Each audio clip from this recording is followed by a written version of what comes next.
2부 주식 썰전 함께하겠습니다. 안녕하십니까, 김수연입니다. 2부 썰전에서는 전문가님과 시장에서 놓쳐서는 안 되는 투자 뉴스들 하나하나씩 체크해 보도록 하겠습니다. 그리고 여러분의 종목 고민 해결해 드리는 종목 상담 시간 준비되어 있고요. 전략주 AS와 오늘의 새로운 탑픽 종목도 함께 마련되어 있습니다. 종목 상담 누구나 쉽게 참여하실 수 있습니다. 문자 샵 3772번으로 오늘 함께하실 전문가 상한 김용더 적어서 보내시면 입장 가능한 채팅방 링크 보내드리고요. 포털 검색창에 슈팅스타 검색하시고 사이트 들어오셔도 종목 상담 코너가 있습니다. 종목의 이름, 매수하신 가격, 비중 올려주시면 방송 시간 통해 고민들 해결해드리고요. 종목 상담 채택될 경우에는 커피 쿠폰도 함께 보내드립니다. 여러분의 많은 참여 기다리고 있겠습니다. 네, 그럼 오늘 주식 썰전 함께할 전문가를 소개합니다.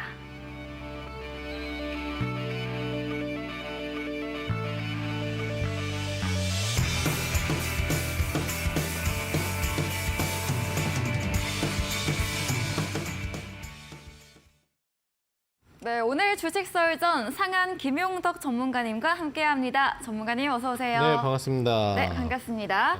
네, 그럼 오늘 썰전 주제부터 확인해 보겠습니다. 네, 첫 번째 썰전 주제입니다. 시장의 6월 FOMC 이전에는 상승세를 보이다가 이후에는 오히려 조정세가 나타나고 있습니다. 이번 금리 동결 이후 추후 한 번에서 두 번가량의 추가 금리 인상이 예고되면서 긴축 압박을 받고 있는데요. 이런 가운데 30일 발표 예정인 5월 PCE 발표에 시선이 집중되고 있습니다. 이 부분 설명 함께 들어보겠습니다. 두 번째 주제입니다. 네, 현대건설의 사우디 수주 소식에 어제 관련주들 상승세를 보였습니다. 다만 현대건설 비롯해서 초반에 비해서는 힘이 떨어지며 윗꼬리로 거래 달면서 마감했는데요. 오늘 현대건설은 약세로 거래 끝을 냈습니다. 수주에 대한 훈풍이 주가에도 퍼질 수 있을지 이야기 들어보겠습니다. 네, 썰전 주제 확인해 보고 왔습니다. 금리 동결 이후에 네. 오히려 시장은 좀 조정을 받고 앞으로 그렇죠. 남아있는 기간 동안 추후에 네. 또 금리 인상이 될 수 있다. 이런 네. 우려감이 깔리면서 위축되고 있는 시장인데요. 맞아요. 어떤 이야기일까요? 금리가 동결이 나올 때만 해도 네. 우리가 이제 금리 동결 이후에는 시장이 좀 강하게 올라갈 것이다라는 맞아요. 기대감을 좀 갖고 있었고 그러한 시장이 실질적으로 나온다면 하반기의 어떤 시장 상승 흐름은 좀 더 빠르게 앞당겨 올 수 있지 않겠느냐라는 네. 기대감을 좀 많이 가지고 있었습니다. 하지만 이게 웬일인가요? 금리 동결을 발표하고 나자마자 시장이 오히려 올라가던 흐름을 끊고 하락 흐름 위주로 네. 오늘까지도 움직임이 나오고 있다라는 사실이고 이런 부분들의 원인이 무엇이냐라는 걸 놓고 본다라고 한다면 네. 동결 발표를 했지만 그 이후에 어떤 금리 결정에 대한 불확실성을 파월이 남겨줬다라는 부분으로 해석을 해볼 수 있겠습니다.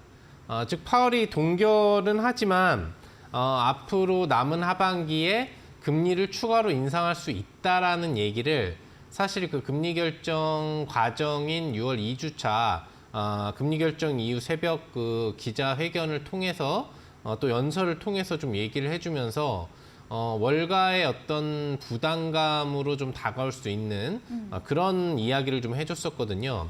이게 이제 한 번만 하고 멈춘다라고 한다면은 사실상 그래 뭐 동결하고 계속 끝이 아니니까 긴장 늦추지 마라라고 네. 시장이 좀 얘기를 해주는 거라고도 볼 수가 있겠는데 그 뒤로도 이와 관련된 얘기를 계속적으로 어떤 자기가 말할 수 있는 그런 상황이 되면은 네. 계속 해주고 있어요. 실례로 저번 주 같은 경우에 이제 상하원 의회 연설을 파월이 이제 해줬는데 거기에서도 하반기에 금리 인상을 2차례 정도는 더 할 수도 있다라는 네. 얘기를 해주면서 사실상 뭐 기정사실화된 건 아니지만 네. 금리를 추가로 올리려고 하고 있구나라는 부분에 대한 인식을 시장 참여자들이 더 크게 느끼게 만드는 네. 그런 흐름이 됐던 거죠. 우선 동결이 나오고 추가적으로 발표된 점도표를 통해서도 연준 의원들이 추가 금리 인상을 좀 고민하고 있구나라는 부분들을 우리가 알 수가 있었는데 실제 현재 5%대 초반 금리 부분에 비해서 점도표가 5.75% 금리 수준 또는 6%대 금리 수준까지도 예상 금리를 이번 연도 금리로 찍고 있다는 얘기죠. 그럼 현재 금리 수준에서도 2번 정도의 베이비 스텝 추가 금리 인상을 고려하고 있다라는 식으로 인식을 하고 있고 이게 전체 연준 의원의 과반수를 넘어가는 흐름에서 나타나고 있었기 때문에 시장에서는 부담감을 느꼈는데 이걸 알고 있는 시장 투자자들에게 파월이 직접적으로 자꾸 금리 추가 인상할 수 있다, 추가 인상 고려하고 있다라는 것을 언급을 해주게 되는 거예요. 네. 그러니까 시장에서는 야 금리 동결이 문제가 아니구나. 앞으로 금리를 또 2번이나 올릴 건데 이게 언제 올릴 거냐에 대한 부분이 부담이 되는 거고 결과적으로는 금리가 더 올라갈 거란 얘기죠. 올해 하반기 안에. 그냥 판단으로는 그렇게 하는 거예요. 실제 아직 할지 안 할지 진짜로 올릴지는 결정이 안 된 거죠. 막상 닥쳐와야 7월에 또 금리를 올릴지 아니면 동결을 할지가 결정이 되는 부분이겠지만 네. 우선적으로는 아무튼 하반기 FOMC 회의 안에서 2번 정도 올릴 수 있다는 얘기는 회의가 뭐 계속 있는 게 아니라 몇 번이 남아 있는 거기 때문에 그 안에서 주요 부분에서 금리 인상이 나올 수도 있다는 부담감을 갖고 가는 거죠.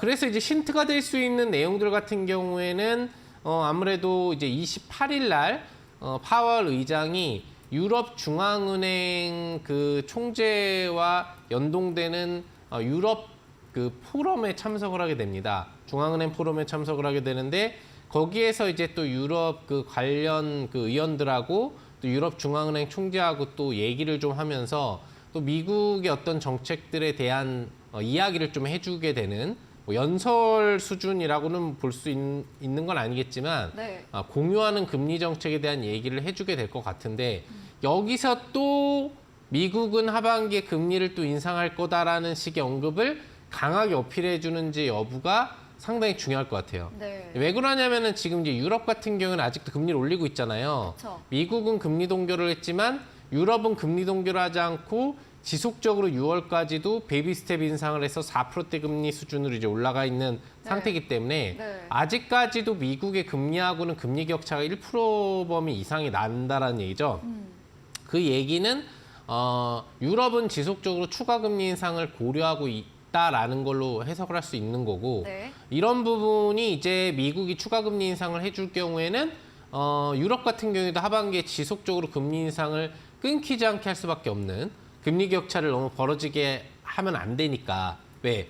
금리 격차를 벌어지게 하면 무슨 문제가 나오냐면 환율 문제가 나와가지고 유로와 달러와의 그 가치 변동성 격차가 나와버리게 되는 거예요. 네. 우리나라도 지금 동결을 하면서 미국과의 달러와의 원화와의 가치 격차 때문에 환율 변동성에 이제 차이가 발생을 하게 되는 건데 이게 커지면 커질수록 무역 구조 불균형 현상이 나오기 때문에 전반적으로 가장 큰 선행 증시라고 하는 이제 미국의 금리를 전 세계가 이제 좀 따라가려고 하는 부분들이 이제 있는 거거든요.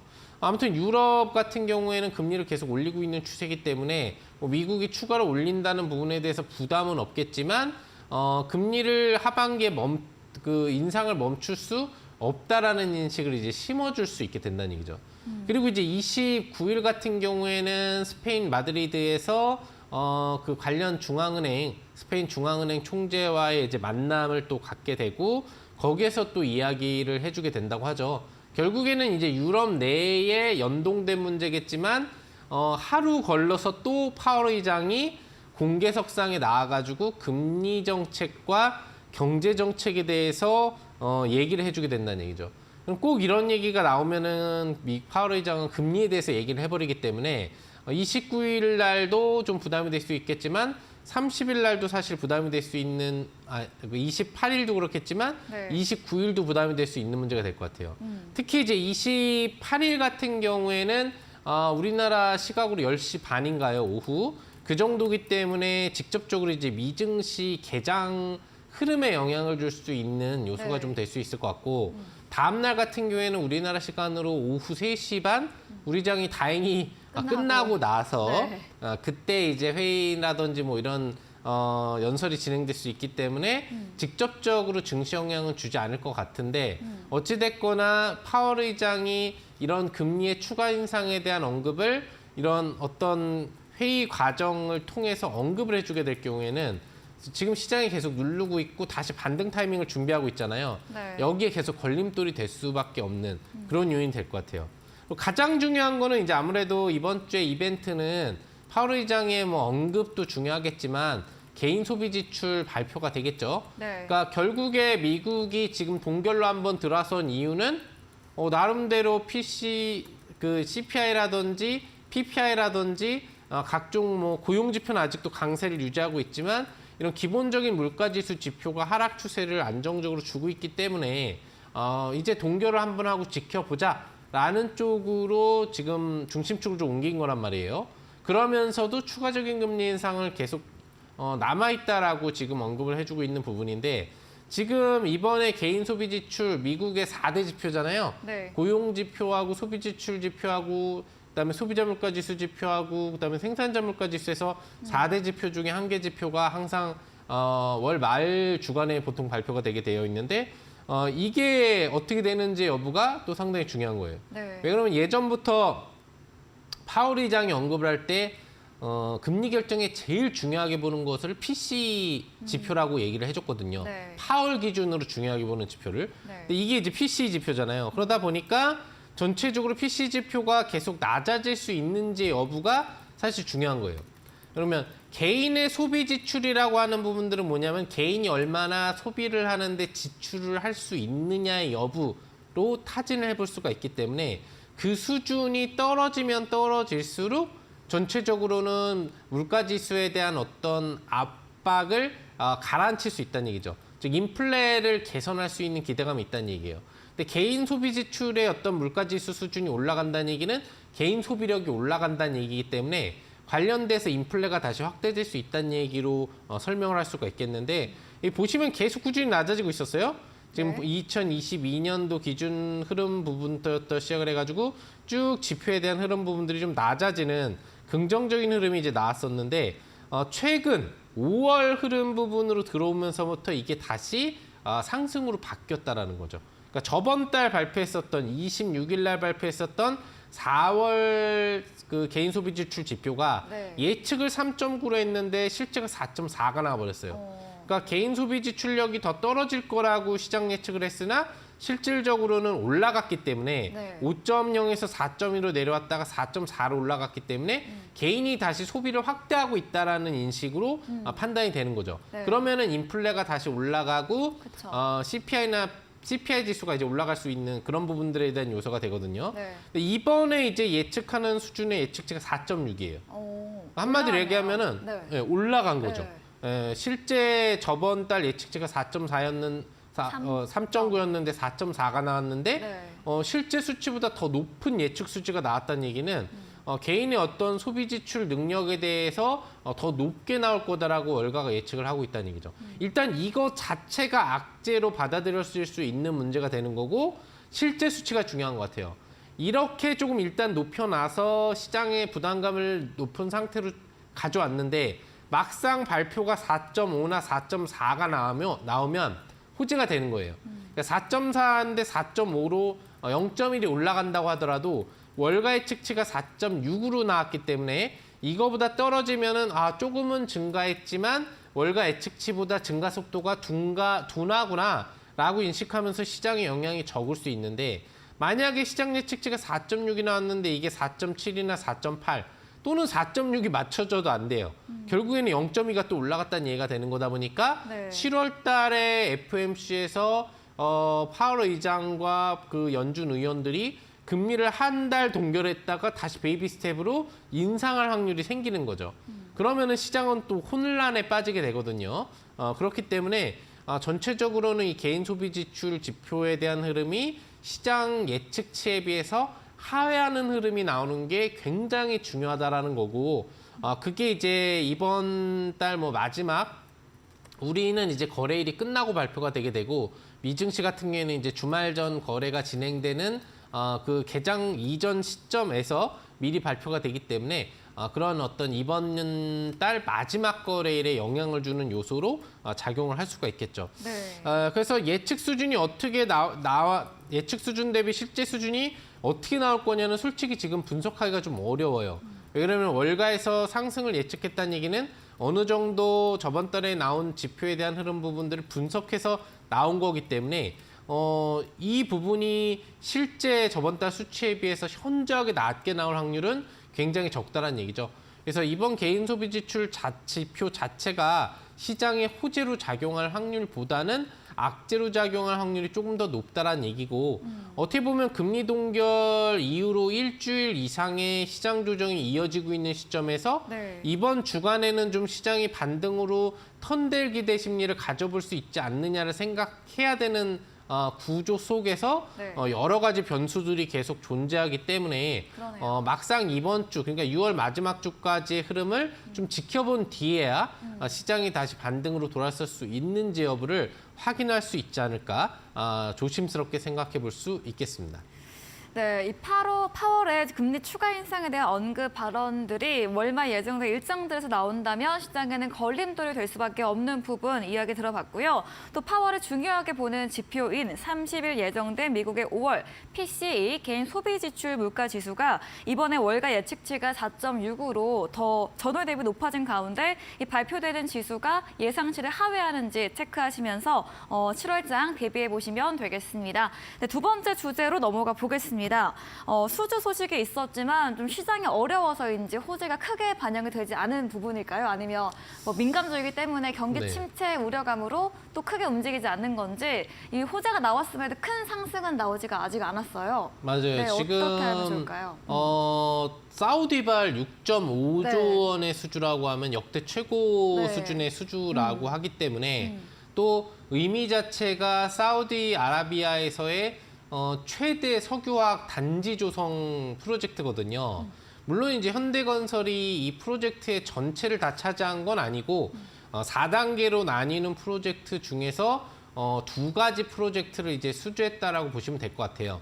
이탈리아 기업과 연동해가지고 전체 석유화학 단지를 한 절반 정도씩 이제 생산하는 수주라고 볼 수 있겠는데 중요한 거는 이제 어떤 수주 규모가 6조 원이 넘어섰기 때문에 이런 어떤 사우디발 그 원희룡 장관의 그 원팀 코리아 효과가 이제 제대로 빛을 발하기 시작하지 않느냐라는 그런 흐름으로 사실 볼 수 있는 것 같아요. 네. 원래는 상당히 좀 큰 재료가 될 수 있기 때문에 현대그룹, 특히 현대건설이 직접적으로 참여를 하기 때문에 관련 현대그룹주가 상당히 강하게 한번 뭐 상한가도 도전을 해본다거나 이런 흐름이 나올 만도 한 재료가 되겠습니다만 이런 재료들은 보통 단일 계약 성격을 갖는다기보다는 네. 중장기 계약 성격을 갖는 부분들이 많거든요. 네. 그러니까 한 번에 그냥 단기 계약을 해가지고 단기안에 이 돈을 받아내는 게 아니라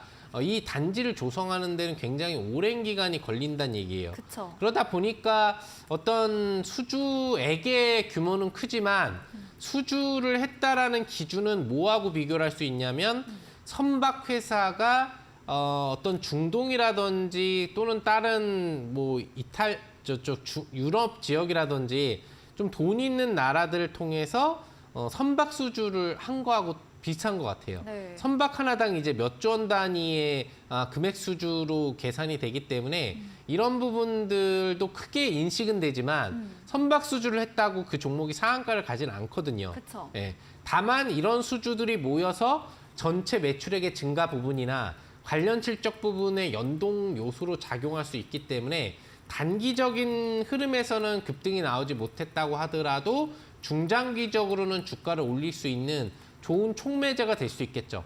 또한 이 현대건설이 이번 6.5조 원 수주를 끝으로 더 이상 사우디에 수주를 하지 못하는 게 아니라 추가적인 지금 네옴시티라든지 관련 사우디의 복합 프로젝트는 굉장히 많은 상태거든요.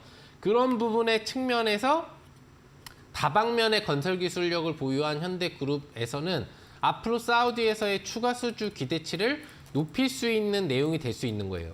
그러니까 전 세계에 그 많은 건설사가 있는데 현대건설과 이탈리아에 있는 건설사가 낙점을 받아서 석유화학 단지를 건설하게 해줬다는 얘기는 그만큼 기술력을 믿는다라는 얘기이기 때문에 앞으로 추가적으로 사우디에서 발생하는 직접적인 대형 단지 건설이라든지 조성 부분에 또 추가 수주를 해줄 확률 부분들을 높게 바라볼 수 있겠죠. 네.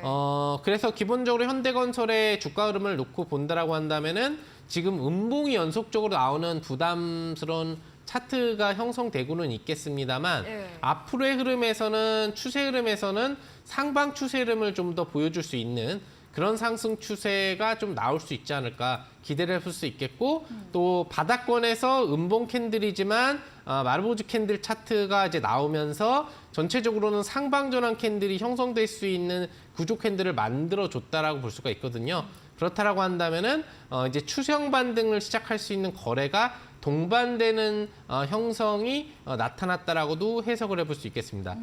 그다음에 두 번째는 이제 대형 채비와 관련된 내용이 될 것 같아요.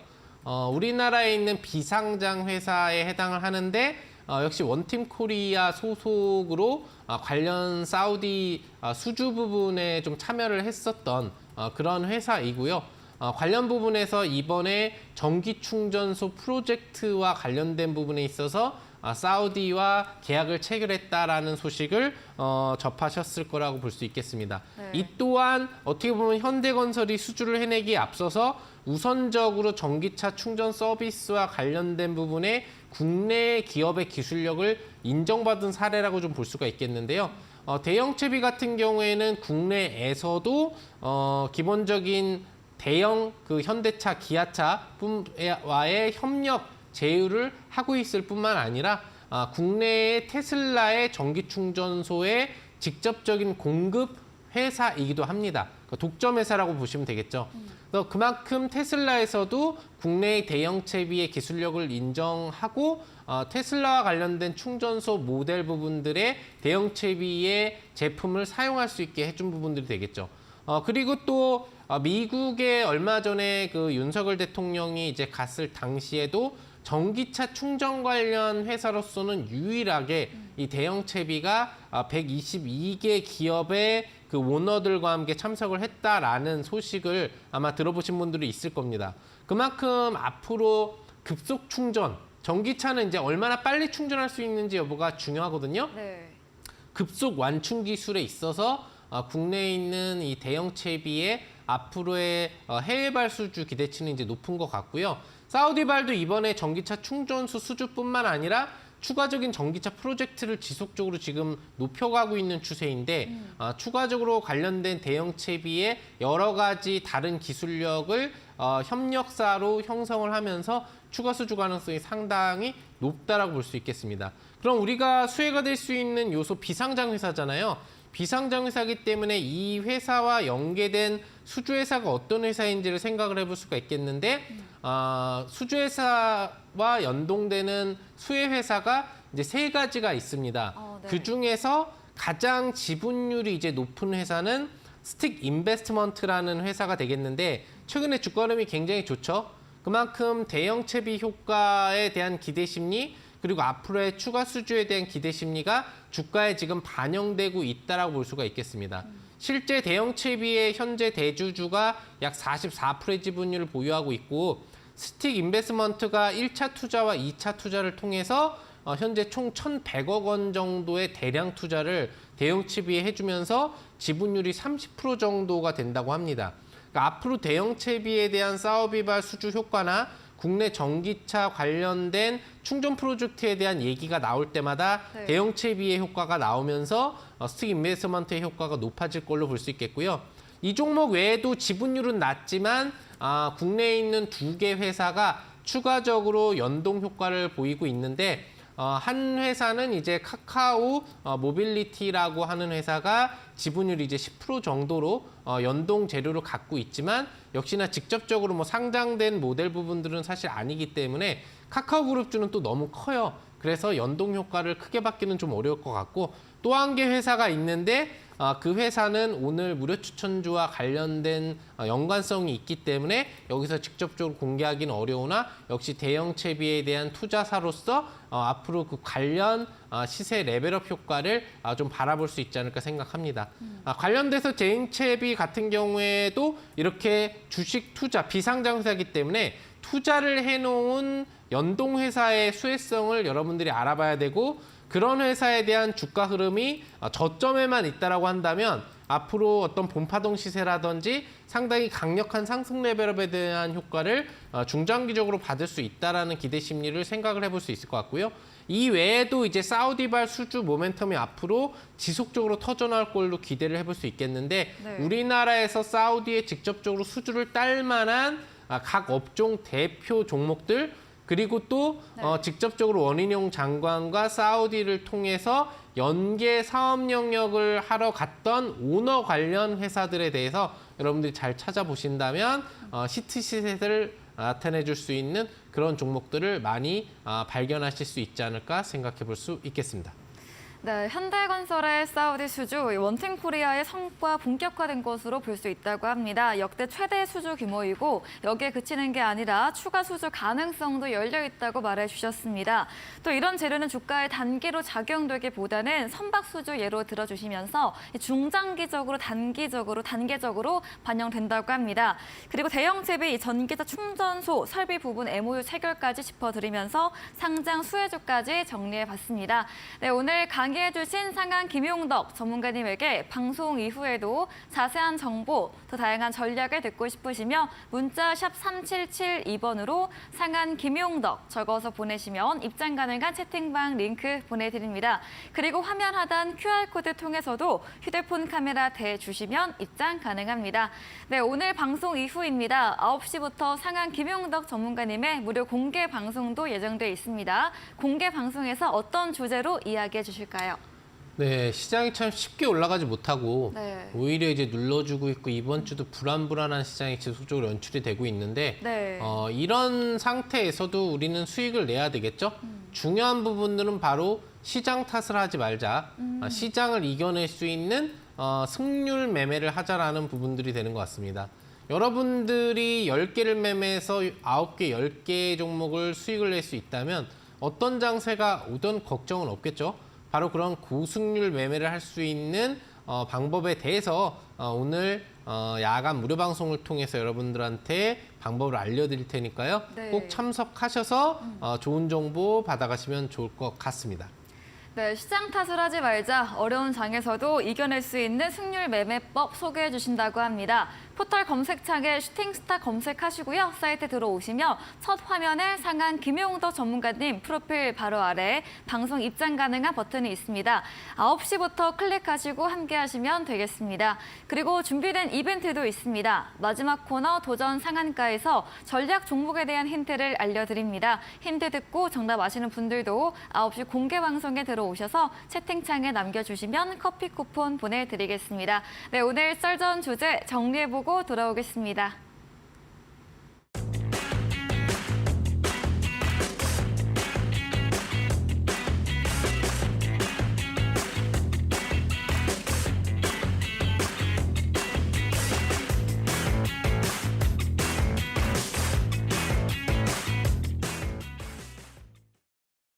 네, 이어지는 코너 여러분의 종목 고민 해결해 드리는 시간입니다. 첫 번째 올라온 종목부터 열어보겠습니다. 종목의 이름은 에코프로입니다. 매수가는 30만 원, 비중 적지 않으셨고요. 지금도 수익권에 있습니다. 근데 이제 테슬라 간밤에 6%가량 조정 나왔었던가요? 네. 약세와 함께 에코프로도 오늘 밀렸는데 두 종목 모두 약간 고평가 논란이 있습니다. 그렇죠. 네, 어떻게 보면 아무래도 좋을까요? 뭐 이제 테슬라가 전 세계 전기차의 핵심 기업이고 그리고 미국에서도 뭐 가장 또 시총이 높은 기업 중에 하나로 분류가 되기 때문에 나스닥 시장이라든지 이런 부분들의 영향을 굉장히 많이 주게 됩니다. 기술주의 어떤 조정 속에 미증시의 조정이 이제 나왔고 그런 부분 속에서 테슬라가 주가 조정을 보이면 전기차 사업에 대한 중장기적인 요소가 긍정적이라고 하더라도 일단 단기적으로 2차 전지 관련주들은 조정을 보일 수밖에 없겠죠. 에코프로 같은 경우에는 특히나 이 전기차와 관련된 뭐 2차 전지 관련 기업 중에 가장 대표 종목으로 좀 인식이 되고 있고 네. 얼마 전까지 야 에코프로 너 왜 이래? 뭐 왜 무조건 올라가는 거야라는 인식이 들 정도로 네. 시총이 굉장히 폭발적으로 증가한 그런 종목에 해당을 합니다. 그렇게 올라갔음에도 불구하고 쉽게 떨어지지 않는 저력도 굉장히 맞아요. 대단한 거다라고 볼 수가 있겠고요. 어느 정도 이제 2차 전지에 대한 대장주 성격으로서 좀 LG화학과 같이 군림하려고 하는 그런 속성이 있지 않나 생각을 해보겠습니다. 가격적으로는 넘사벽 가격으로 솔직히 올라가고 있다고 볼 수가 네. 있겠고요. 그래서 최고점을 찍고 주가가 나락으로 떨어졌다면 사실 한순간의 바람이었구나라고 생각을 할 수 있겠지만 추세 지지를 하고 다시 주가가 올라가면서 직전 고점을 도전을 해주고 있다는 측면에서 쉽사리 꺾일 종목이 아니다라고 이제 분석을 해볼 수 있을 것 같습니다. 매수가가 30만 원이시면 지금 수익이 뭐 충분히 나오고 계시는 거고요. 100%도 훨씬 넘는 수익이 나고 있기 때문에 사실 별로 크게 걱정은 없으실 거라고 봅니다. 그렇죠. 네, 그래서 충분한 수익이니까 이제 어디까지 갈 수 있느냐? 네. 이거를 단기적으로 어디를 이탈할 시에 매도해야 되느냐? 아마 이게 이제 궁금하실 그쵸. 것 같은데 네. 개인적으로 목표 주가를 바라보는 것은 의미가 없다고 볼 수 있겠습니다. 이미 10만 원 구간대였던 종목이 80만 원까지 찍어줬다는 얘기는 자기 주가 가치 대비 고평가는 갈 수 있을 만큼 갔다는 얘기거든요. 예. 사실은 고평가 구간에 있다라고 볼 수 있는 부분이기 때문에 추가로 뭐 이게 100만 원을 갈 수 있다, 200만 원을 갈 수 있다라는 말도 안 되는 목표 주가는 세우기가 좀 어렵습니다. 그냥 네. 이 종목이 흐르는 움직임 그리고 차트 흐름에 맞추어서 대응할 수밖에 없는 그런 펀드멘탈로는 분석을 하기 어려운 그런 구간대로 들어갔다고 볼 수가 있겠고요. 내려오는 구간대에서 매도는 어디가 좋겠느냐라는 부분을 본다면 두 가지 포인트를 잡아볼 수 있겠습니다. 네. 첫 번째 좀 보수적으로 본다. 나 충분한 수익이니까 이제 좀 팔고 싶은데 추세가 단기적으로 이탈되는 자리에서 팔고 싶다라고 하신다면 아직은 이탈이 안 됐습니다. 자, 일봉상으로 22평 추세가 이탈이 완전히 되어야 추가 고점이 안 나오고 일정 조정이 더 밑으로 빠져내려가는 속성을 갖고 있는 특징이기 때문에 돌파 시에는 강하게 반등이 나오고요. 네. 22평 추세가를 이탈하는 가격 구간대에서 매도를 하는 것이 차익을 하는 것이 보수적인 차익 구간선이다라고 보시면 될 것 같고요. 네. 좀 더 적극적으로 본다면은 그래 결국에는 저점 10만 원에서 올라와서 어디서 최종 지지를 하고 올라갔느냐를 봐야 되겠죠. 가격적으로는 50만 원이 되겠지만 이평선상으로는 62평선에 해당을 합니다. 결과적으로 지금 63만 원대를 돌파하고 있는 일봉상의 62평 이탈 전까지는 홀딩 유지를 하셔도 차후에 수익 실현을 하시는데 더블 이상의 수익을 내는 데는 전혀 무리가 없고 또 이 추세선만 지킨다면은 80만 원 돌파, 90만 원, 100만 원까지도 올라가는 걸 바라볼 수가 있거든요. 그런 관점으로 체크 포인트를 잡아보시면 될 것 같습니다.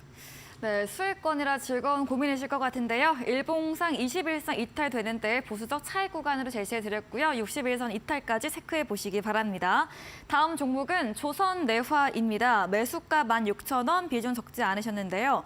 6월 2일부터 상승세가 보여지고 있고 한 번씩 급등을 나오고 있는데 오늘도 20% 가까이 오르면서 거래 끝을 냈습니다. 네.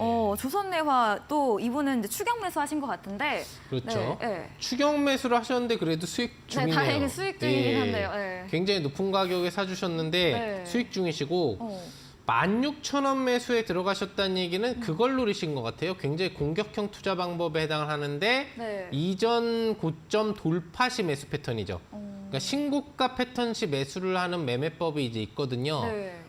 굉장히 공격형이고 장중에 계속 볼 수 있는 분들만 가능한 방법이 되는데 네. 16,000원 시가 매수를 하셨다라고 한다면은 그 방법을 통해서 베팅을 하신 것 같아요. 그랬다가 이제 이전 직전 최대 고점을 이탈하면 팔면 되거든요.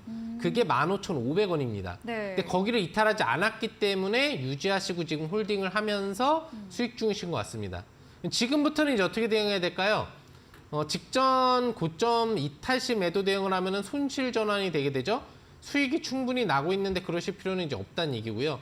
주가 자체가 연속 급등 형식으로 5일선을 타고 가는 패턴에서 5일선 이격갭을 타는 패턴으로 발전이 됐다는 얘기죠. 제가 항상 분봉상에 뭘 보라고 얘기 드렸었죠? 30분봉상이 22평 추세를 이탈하지 않고 올라간다는 얘기죠. 이게 만약에 앞으로 이탈하게 된다면 단기적 조정이 나오건 추가 조정이 나오건 아무튼 더 싼 가격으로 내려가기 때문에 다시 잡더라도 팔아야 된다라는 관점이라는 거죠. 공격형으로 어차피 베팅을 들어가셨다면 상방은 계속 지켜보시겠다는 얘기고 네. 하방시 어디가 매도 시점이냐를 궁금해하시는 것 같은데 30분 봉상의 22평 추세가 이탈되기 전 홀딩 원칙 정도를 지켜주신다면 충분한 수익 실현점 안정적으로 잡아가실 수 있지 않을까 생각해 봅니다. 네, 30분 봉상 21사 이탈된다면 조정 더 나올 수 있다고 합니다. 이 점 참고하시기 바랍니다.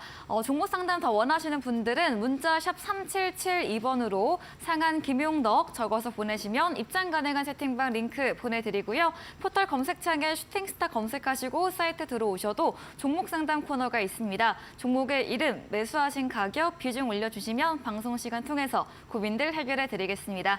저희는 포트폴리오 AS 시간으로 돌아오겠습니다.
네, 포트폴리오 AS 시간입니다. 전문가님께서 방송 중에 전략 주신 종목들 어떤 대응법 유효할지 이야기 나눠보겠습니다.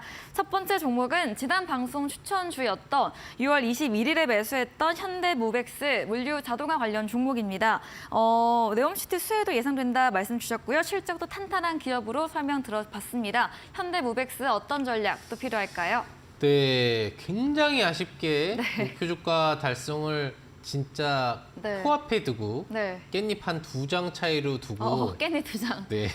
달성하지 못한 종목이 아닌가 생각합니다. 네. 최고가 수익률 9.8%, 엊그저께 이제 930원으로 달성을 하면서 뭐 목표 주가는 달성하지 못했지만 우리 이데일리 투자자 여러분은 네. 수익은 충분히 즐길 수 있지 않았었을까? 그렇게 생각해보는 종목에 해당합니다. 네. 왜 그러면 이제 매수하는 당일날 제가 화요일날 얘기를 해드리고 수요일날 매수하는 당일날 올라서 뜨지 않고 오히려 좀 내려와서 떠줘 가지고 선점하기 좋은 찬스를 좀 줬었고요. 네. 그리고 이제 다음날 양봉을 올리고 그 다음날 급등이 나왔거든요. 그러니까 요 날짜가 여러분들이 살 수 있는 수요일 날짜 네. 매매였는데 방송을 하고 다음날 개파락 출발을 했죠. 그러니까 선점하기 좋은 찬스로 출발해서 급하게 살 필요도 없었다는 얘기죠. 네. 그리고 다음날 올라가고 그 다음날 급등하면서 9.8%가 간 거예요. 그쵸. 그러면 이제 단타 하시는 분들 관점에서는 팔아서 책 실현하는 분들이 아마 많았을 거고 추세형으로 수익을 더 노리시는 분들은 아마 가지고 있을 수도 있지 않을까 그렇게 생각해 볼 수 있겠습니다. 네. 뭐 수익 실현하신 분들이야 수익을 축하드리겠지만 보유하신 분들 관점으로 점검을 해봐야 되는 거기 때문에 현재 시점 보유를 하고 있다면 어떻게 대응하면 되겠느냐. 일단 현대모백스가 물류자동화 기업이고 스마트 시티와 관련된 공간 이동 자동화 시스템의 공급력을 가질 수 있는 종목이에요. 또 그리고 그룹은 좀 분리돼서 다른 산하지만 나름 현대그룹도 산하 종목이기 때문에 뭐 지금 좀 전에도 썰전 주제로 현대건설이 사우디에서 석유화학 단지를 대량 규모로 수주를 했다라는 사실을 알 수 있듯이 네. 기본적으로 현대그룹 자체에 대한 사우디의 믿음이 상당히 좀 높다라고 보시면 될 것 같아요.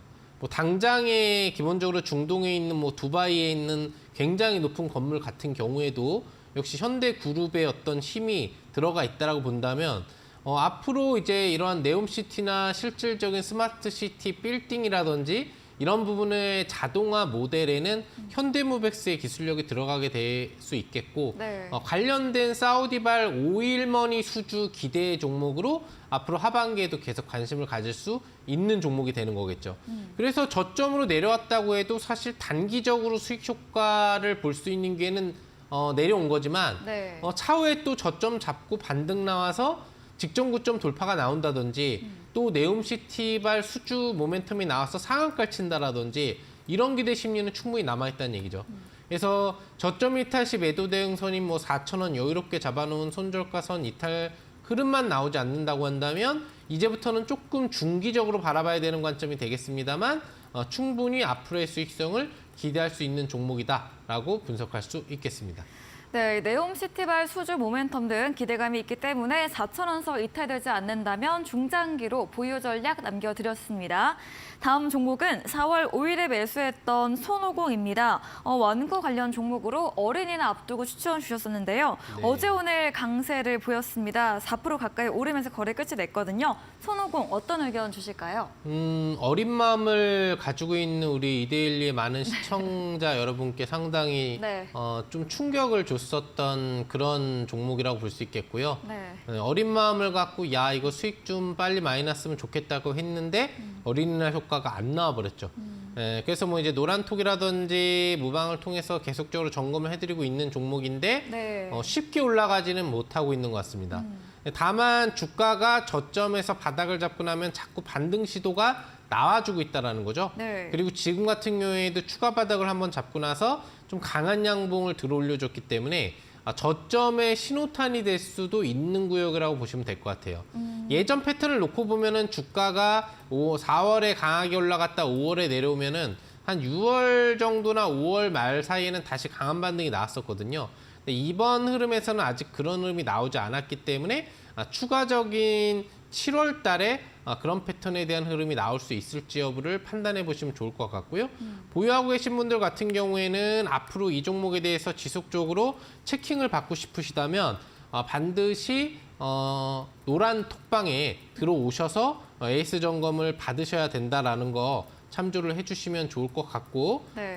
또 좀 이따가 얘기해 드리겠지만 제가 방송을 통해서 여러분들한테 이 제가 제시한 종목에 대해서 점검을 해드릴 수 있는 시간이 오늘이 마지막 시간이기 때문에 더더군다나 종목 네. 부분들 자녀 종목이 한 11개, 2개인가 있어요. 지금 총 35개 중에 23개 이상이 목표 주가 달성이 다 됐고 그쵸. 지금 11, 2개 정도의 종목을 가지고 우리가 에이스를 하고 있는데 네. 그런 종목에 대한 지속적인 에이스가 필요하신 분들은 지금 화면 하단에 나오는 네. 노란 톡방에 꼭 참여들을 하셔서 매일매일 장문 시황이라든지 네. 또 AS 이 관련 종목들에 대한 점검을 받을 수 있게 도와드리고 있기 때문에 네. 꼭 참석해 놓으시면 좋지 않을까 생각해 봅니다. 아무튼 손오공도 앞으로 지속적인 방향성에 따라서 특징 흐름을 짚어드릴 테니까요.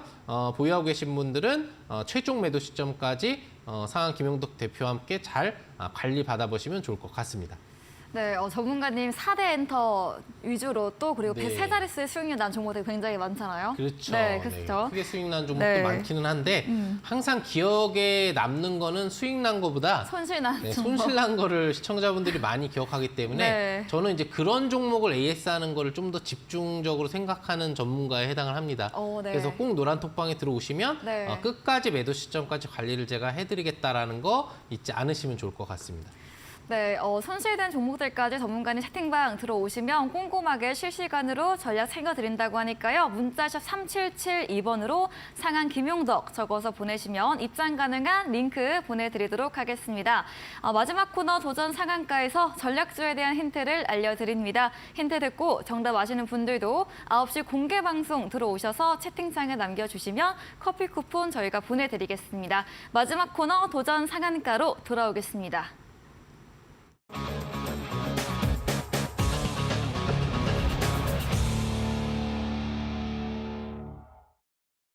네, 도전 상한가 이번 주 전략주에 대한 힌트 들어보는 시간입니다. 매주 네. 재밌는 힌트로 우리 시청자분들께 웃음을 안겨드렸었는데요. 네. 잠시 이제 쉬시고 또 네. 재정비하셔서 또 뵙길 그렇죠. 바라면서 네. 이번 주 힌트 한번 들어보도록 하겠습니다. 예, 이게 이제 당분간 마지막 그 네, 유머 힌트가 기쁨을. 될 것 그쵸? 같은데 네.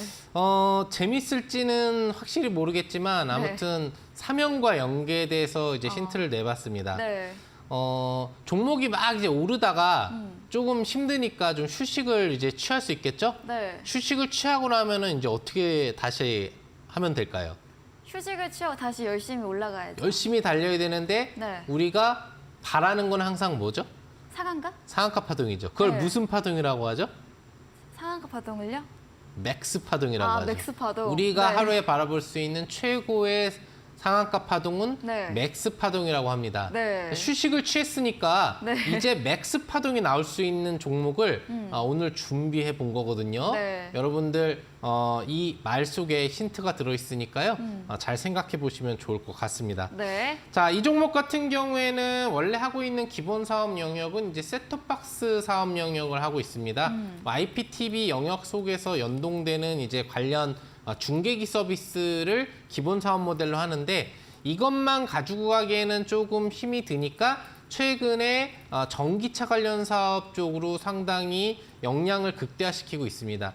그래서 이 관련주 이름의 뒤에 모빌리티가 들어가 있는 관련 자회사를 통해서 전기차 관련된 기본 서비스 사업 영역의 다양한 분야 부분들을 지금 진출해 있다고 좀 보시면 될 것 같습니다. 네. 국내 현대 기아차와의 협력 제휴뿐만 아니라 해외 기업들과의 협력 제휴를 앞으로 기대하고 있는 부분들이 될 것 같고요. 아직까지는 이제 국내 영역에 조금은 머물고 있다고 볼 수가 있겠지만, 국내에 있는 주차 관리 서비스 회사에 대한 1위 기업도 인수를 하면서 추가적인 어떤 성장 시너지 효과를 지금 기대하고 있다라고 좀 보시면 좀 될 것 같고요.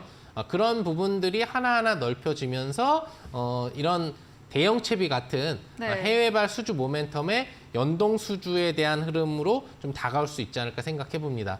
제일 중요한 건 뭐냐면요. 지금 이 회사의 자회사로 있는 그 모빌리티 회사가 대형 채비에 투자가 들어가 있어요. 그러다 보니까 이 기업도 대형 채비 수혜주로 분류가 되는데 네. 아직 움직이지 않았다라는 게 메리트라고 보시면 될 것 같습니다. 차트 흐름을 놓고 보시면은 차트가 올라간 게 크게 없는 흐름을 보실 수 있을 겁니다.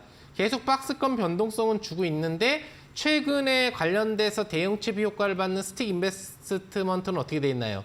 추세가 쭉 일주일 동안 올라가 있는 차트죠. 근데 지금 이 종목은 아직 그 관련 수혜가 반영이 안 돼서 눌러져 있는 상태입니다. 휴식을 취한 상태죠. 이제 예전에 나왔던 것처럼 휴식 취한 뒤에 올라가는 흐름에서 맥스 파동이 잘 나오거든요. 맥스 파동을 시도할 수 있는 시점이 도래를 할 수 있지 않을까 생각해보고 있고 네. 관련 흐름에서 이렇게 저점에서 잘 잡아두기만 한다면 효과가 높을 것 같습니다. 자, 매수가는 다음 거래 시가 이내로 해주시면 되겠고요. 목표 주가라든지 손절가, 종목명은 이 방송 뒤에 이어지는 무료 방송에서 여러분들에게 알려드리도록 하겠고 또한 절대 승률 매매법까지 알려드릴 테니까요. 꼭 참석하셔서 좋은 정보 받아가시면 좋을 것 같습니다.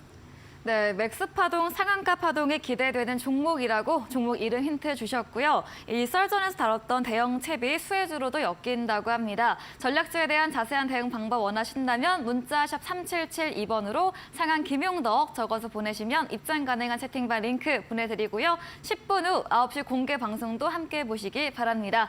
네, 오늘 저희가 준비한 내용은 여기까지입니다. 본 방송에서 제공해드린 정보는 투자 판단에 대한 조언일 뿐이라는 점 참고해 주시기 바랍니다. 오늘도 끝까지 함께해 주신 여러분 진심으로 감사합니다.